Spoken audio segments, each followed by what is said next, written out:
Gara-gara dua bocil ini ikut kami pergi panah ikan, akhirnya kami terjebak hujan di laut. Jadi malam ini saya bersama adikku akan turun ke laut lagi. Agendanya adalah spear fishing atau panah ikan. Kali ini tuh saya tidak pergi berdua, tapi ada dua orang bocil yang memaksa untuk ikut bersama kami pergi memanah, yaitu Lute dan Hanaf. Aduh, ngapain nih bocil? Tapi ya sudah, karena lokasi panah kali ini rencananya tidak terlalu jauh juga, jadi kita ikutkan saja kedua bocil ini. Daripada mereka menangis kan, kami akan menuju spot panah menggunakan perahu dayung. Kurang lebih jaraknya itu sekitar 1 km dari sini guys. Setelah tiba di lokasi, langsung saja Lute memberikan alat-alat panahnya kepada adikku. Jadi nanti skemanya itu seperti ini. Adikku itu akan berenang dan menyelam mencari ikan, dan kami di perahu akan mengikutinya dengan mendayung. Oke, kacamata sudah dipasang, kaki bebek juga sudah, jadi langsung saja kita mulai pencarian ini. Cara kami mengikuti pergerakan adikku adalah dengan pelampung jergen putih itu. Kami cukup mengikuti kemana arahnya saja. Soalnya pelampung jergen itu sudah terikat dengan panahnya adikku. Di sini yang mendapatkan tugas untuk mendayung mengikuti pelampung adalah Lute. Coba lihat, semangat sekali dia kan? Saat ini posisinya air laut itu sedang pasang. Jadi walaupun jaraknya cuma 20-30 meter dari pinggiran, tapi kedalamannya itu sudah 3-10 meter. Cukup dalam dan menguras tenaga untuk memanah ikan yang berada di dasar.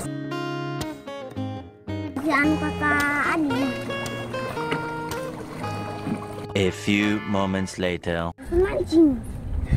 1 jam sudah berlalu, tapi adikku belum juga melihat ikan target yang akan dipanah. Sepertinya spot ini sudah ada yang lebih dulu datang memanah di sini, karena biasanya itu spot di sini tuh tidak pernah kosong. Ya minimal pasti adalah ikan boronang dan malaleyanya. Nah, sekarang adikku sudah naik kembali ke atas perahu, dan selanjutnya kami memutuskan untuk pulang kembali saja memanah di sekitar keramba. Siapa tahu ikan-ikan malaleya kuning yang kemarin itu masih ada di sana. Setelah tiba di depan keramba, adikku langsung kembali menyelam. Di sini air lautnya itu tidak terlalu dalam seperti di tempat yang tadi. Ya mudah-mudahan di sini ada hasilnya ya. Soalnya dua bocil ini terlihat semangatnya itu sudah mulai pudar karena belum juga dapat ikan. Baru saja turun dari perahu, adikku langsung menyelam ke bawah. Dan boom, 1 ekor ikan berhasil dia panah. Ukurannya juga lumayan besar guys, alhamdulillah. Kalau di sini kami sebut ikan ini tuh ikan syayala guys. Ini kalau digoreng itu dagingnya empuk sekali. Coba ya, tadi kami tidak usah jauh-jauh ke spot yang sebelumnya. Cukup di sini saja yang dekat-dekat. Ya siapa yang tahu kan guys. Kami kemudian menuju sisi lain keramba, mencari-cari siapa tahu ada lagi ikan yang bisa dipanah. Terasa beberapa tetes air hujan sudah jatuh di tangan kami. Sepertinya ini akan hujan deras. Tiba-tiba saya melihat satu kepiting yang sedang berjalan-jalan di bawah guys. Ukurannya sangat besar untuk kepiting jenis ini. Langsung saja kami memanggil adikku agar dia menangkap kepitingnya.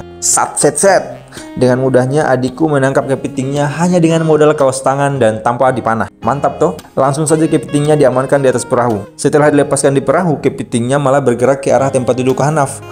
Hanaf pun di situ terlihat ketakutan nanti dicapit sama kepiting ini. Ini adalah kepiting rajungan guys, tapi kalau di kampungku ini kami itu sebutnya kepiting lalauhe. Dagingnya ini manis, masaknya juga simpel. Cukup dimasukkan saja ke dalam air yang mendidih. Hujan pun turun deras sekali. Untungnya kami sudah berada di dekat keramba, jadi kami bisa berteduh sementara di sini. Adikku masih di bawah mencari ikan. Sepertinya hujan ini akan lama. Waktu juga sudah semakin malam. Sekarang itu sudah jam 10. Tiba-tiba Lute mendapatkan ikan behe-behe. Tidak tahu juga bagaimana cara dia mendapatkannya. Ikannya kemudian mau diberikan kepada peliharaan di keramba. Yah, lumayan mereka bisa dapat makan malam lagi kali ini.